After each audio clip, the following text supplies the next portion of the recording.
Hey, what's going on, everyone? Thank you for coming to watch. We got you guys an update on a very big pattern change that's going to come upon us here as we get deeper into February, as well as some of this energy that you can see currently on your radar that's moving across the central United States. We're tracking that as well as just what's to come as we get throughout the rest of this week and then into next week. All right, so thank you all for joining me here on this Monday evening. We got a little bit to talk about here in this video. I was gonna say we got a lot to talk about, but actually things are starting to get a little bit quiet at the moment, but a big pattern change is coming up, and that's what the main focus for today's video is on. Now I just want to start off by saying that there is a lot of hype going around here, all right, on this pattern change, and it's just so stupid that it's already happening right now. I mean, I don't know. I don't want to say any names, but there's big channels out there that will take advantage of this. Obviously, not Ryan Hall, y'all. That guy is just the absolute best. But there are channels out there that will take advantage of this stuff for views, and that's what I'm trying to avoid here. And so basically, what's going on is the models obviously have predicted this pattern change, which is fine because it's definitely going to happen. But because of that, obviously, at least the GFS is going to start to pump out some crazy runs, and it's already happened. And so the second that happens, somebody is going to attach onto that, and then it just happens like a chain reaction. And then you've got yourself a whole brewing, you've got a whole brewing situation there with the hype going around in the weather community. So, anyways, no more nonsense. Let's get right into this video. And so, take a look here. You can see at our current radar. All right, you've got a big just piece of energy. This is like actually the skeleton of what used to be our just downright major storm system in the west. That was probably our most impactful storm system that was and will be of the 2023-2024 winter season. All right, but this is all that storm. This is all the energy left over. That's impacting portions of the western United States with some snow and some localized heavy rainfall. It's actually got some heavy rainfall moving into Phoenix, Arizona right now. Still some rain near Los Angeles County, where we still have flood warnings and mudslides going on right there. So it's still a horrible mess. All right. We've got a very slight upper level low, brings some some snow out there in across the Great Lakes here, across Lake Huron, Lake Superior. All right, but I really don't think that that's going to do anything. It's not really acting like a clipper because it's number one, it's not even that strong. And number two, clippers usually move down like this. They dive. Sometimes they'll dive down into like the mountains of West Virginia and Virginia, but this one's kind of just moving across the northeast, so it's kind of an odd storm. But yeah, that's nothing to really be concerned about. So we go over here to our alerts. You can see, really got nothing much going on. The entire Eastern U.S. is fine, although notice you do have some coastal flood advisories and some flood advisories for southern New Jersey and due to the Delmarva area. All right, so just some of these rivers may end up overflowing their banks. I don't know why this is going on here. You can actually see we've got minor coastal flooding that's possible here. So yeah, it's been windy out here. All right, so I honestly don't really think that there's going to be any big time just crazy weather out there, if you want to put it that way. I don't know. Because of course I'm out here in southern New England. I'm in western Long Island, and actually the south shore of Long Island, portions of it are currently under this coastal flood advisory, and I honestly haven't really seen any flood hazards. So just be mindful of this, but it's not going to impact. I don't think it's going to impact that many people. So just don't ignore it, and you get what I mean. But let's move on to the western United States here, where we're pretty active still here. You can see we've got wind advisories going out for portions of New Mexico into southeastern Arizona. You got the panhandle of Texas included in that wind advisories, going up to northern Texas, where we have about 3 counties that's off to the north and west. All right, now into Arizona, you got winter storm warnings for the mountains, and you got flood watches for areas off to the west, also pretty close to those desert regions there. In the south, still a horrible mess with some counties still under flood warnings. In the pink shade, you got winter storm warnings. In the and the green shade, you still got flood watches, which is kind of crazy. That storm isn't even. I mean, the storm is out pretty much, but it's still wet enough for that flood watch to be in place. And there are still some additional light to moderate showers moving through. So, yeah, but that's pretty crazy. But really, all the mountainous regions of the western United States are included in that winter storm warning, which is signified in the pink shade. If you go into northern and central sections of Nevada, you've got winter weather advisories. Into northern Montana, you got winter weather advisories. In the pink shade, you got winter storm warnings. Same thing for Idaho. And then you've still got some dense fog advisories for the Dakotas. Still just can't get rid of that fog. So take cautions when you are driving. Take it slow. Turn on your headlights. All right. And then also you got some just a very small line here of counties that are currently under a flood watch. All right, but that's pretty much it for the most part. So just want to move on quickly here. We're taking a look at, this is the power outage map. This is currently what our power outages, our numbers are looking like. You can see we're not too bad, but our focus here obviously is California. Now California just got hit once again by that major storm system that really was just, it was terrible. All right, this definitely, I don't know for sure, but I'm pretty sure that this storm claimed at least one life. All right, the flooding was just horrible. I mean, I have family out here. Luckily, I think everyone was okay. All right, but just the videos and pictures I saw of the debris on the roadways with the mudslides was a big issue, guys. And please let me know if you've been impacted by the system and just what you saw out there. But currently, there's still over 100,000 customers without power in California. We're up to 105,000. And I don't know what it was. I think it was Saturday night. All right, I think we actually got up to about 1.1 million customers without power at a point. That's insane. And you just don't see that. All right, and I think that actually was the most amount of people without power that I've seen live on a map. All right, if you want to put it, I'm just pointing that out. But that's crazy, just how strong. It goes to show how strong that storm really was, and I just wanted to make sure that you guys knew the magnitude of this, just the disaster that happened out there. All right. But yeah, that's enough of that, and let's move over here to the western United States, because we still have that storm system. So here it is. This came off the west coast. That dry line, the cool, dry air is starting to push this all off to the west, push all this disturbance here. But you've got a lot of low pressure hanging around, and you've got a lot of warm air because you've got that tall ridge that's starting to spike there in the central United States that's feeding the storm system. You got moisture still coming out from both the Gulf of Mexico and, the Pacific, which is currently still, the Pacific is still currently very warm.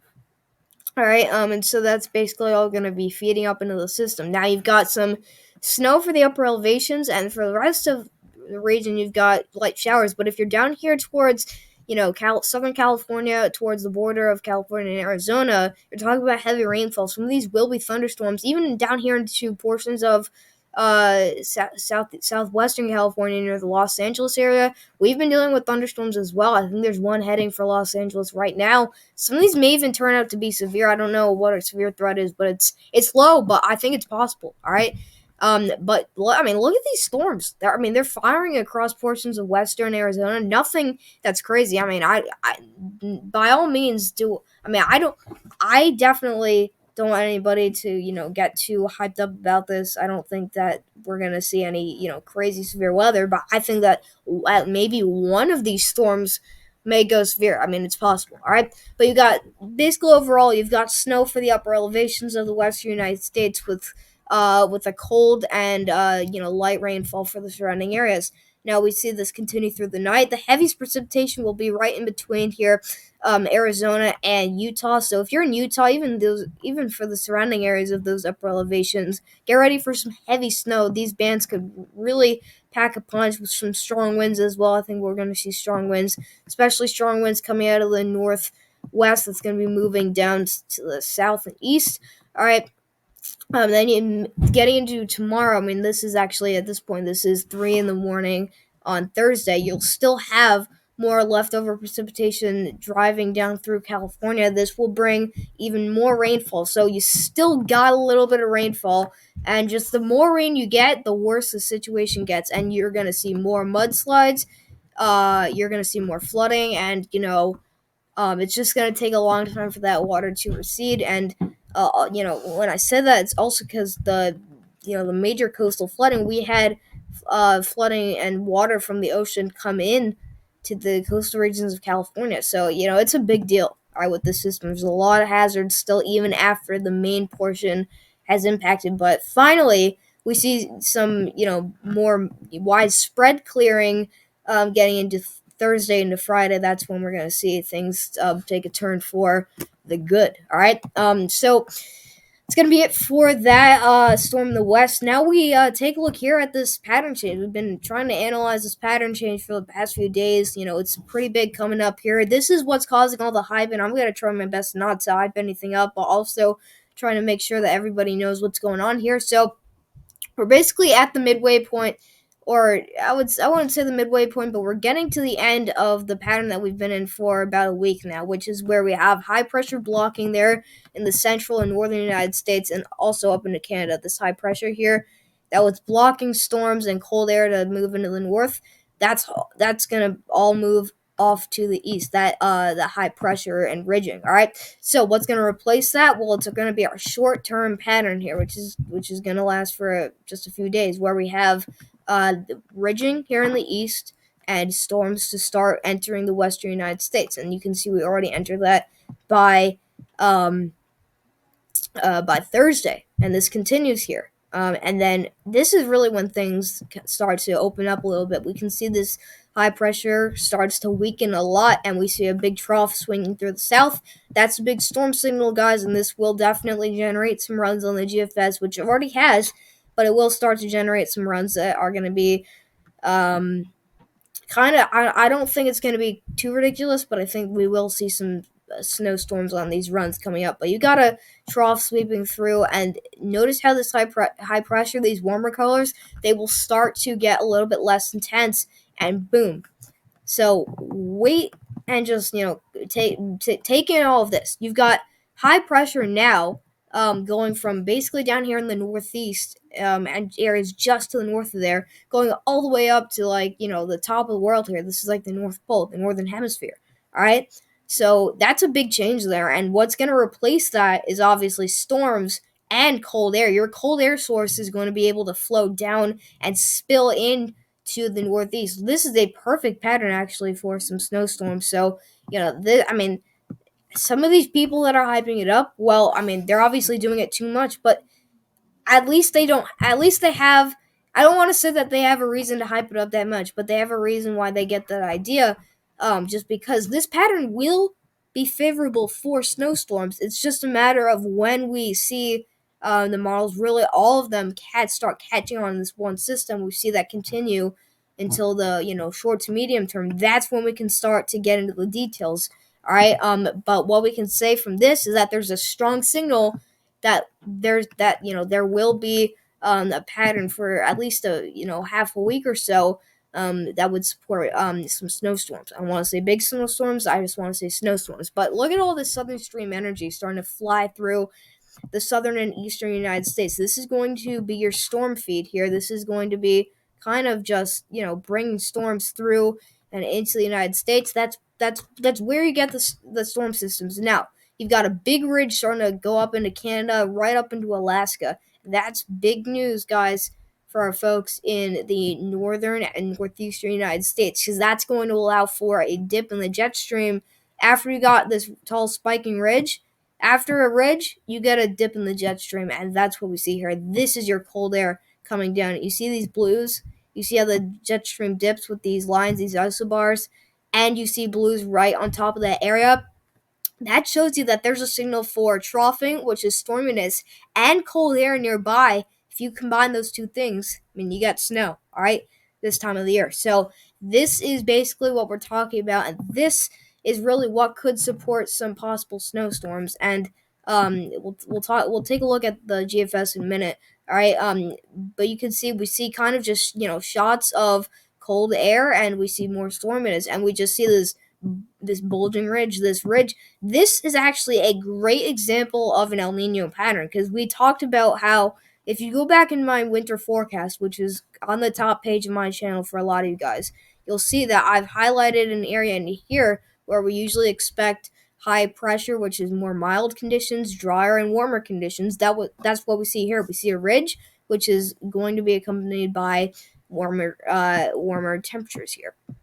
That's what we see there, and we see this big, just feed of storms that's going to be riding through the southern jet stream, the Pacific amplified jet stream, and here's that cold air. That cold air source starts to be able to move into the northeastern United States. So I think that late February, like mid to late February, maybe even in March, we may have a chance for a nor'easter event in the Northeast, because it's really just we a lot of people have been expecting this winter to bring nor'easters. We haven't seen a single one yet, but I have a hunch that we're gonna get a coastal storm that's gonna bring some snow up the East Coast. All right, not a forecast, guys, not a forecast.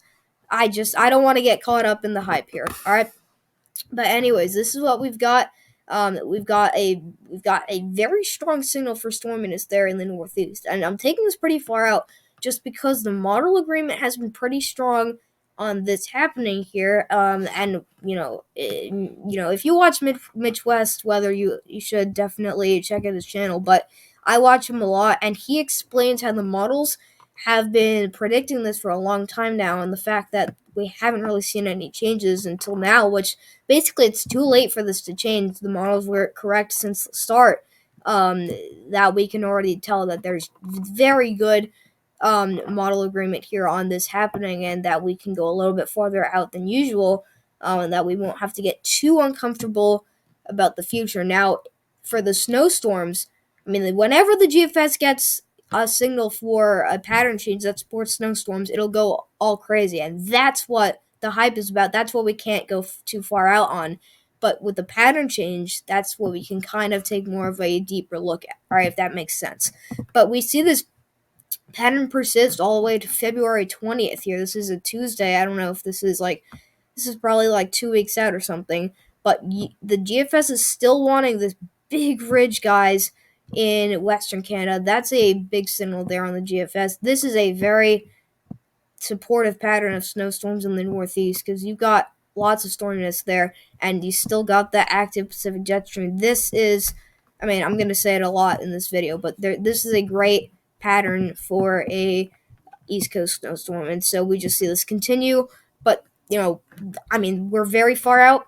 I want to mention that, but the GFS does want this ridge to move a little bit farther south.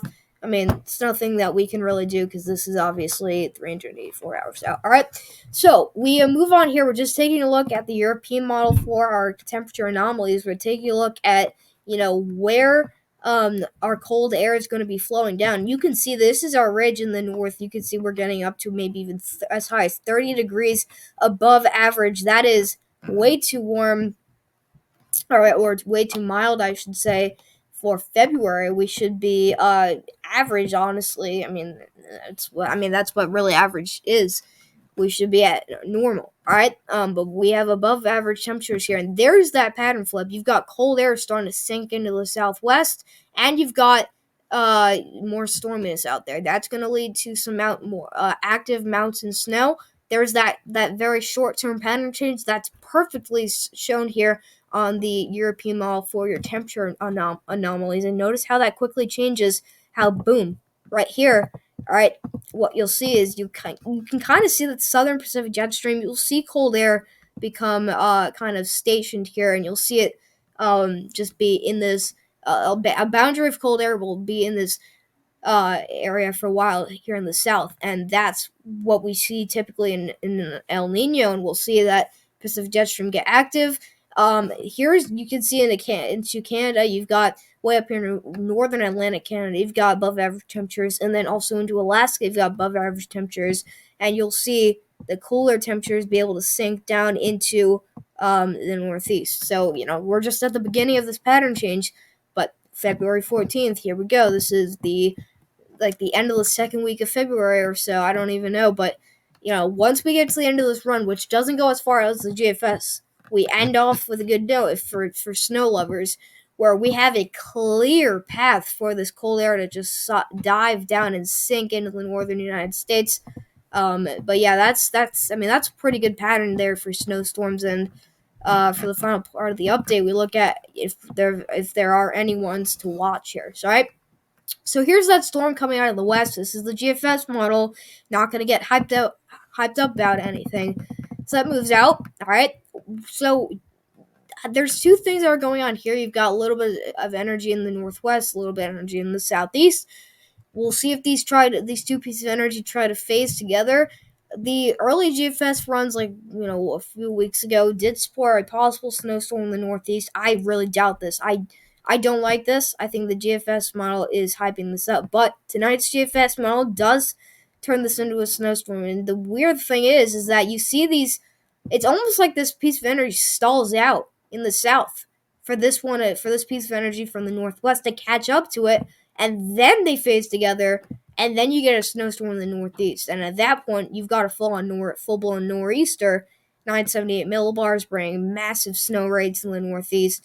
All right, the European model has been, scratching at this. It's been, trying to fool around with it. I think last night's run actually showed this happening, but not to such an extreme, um,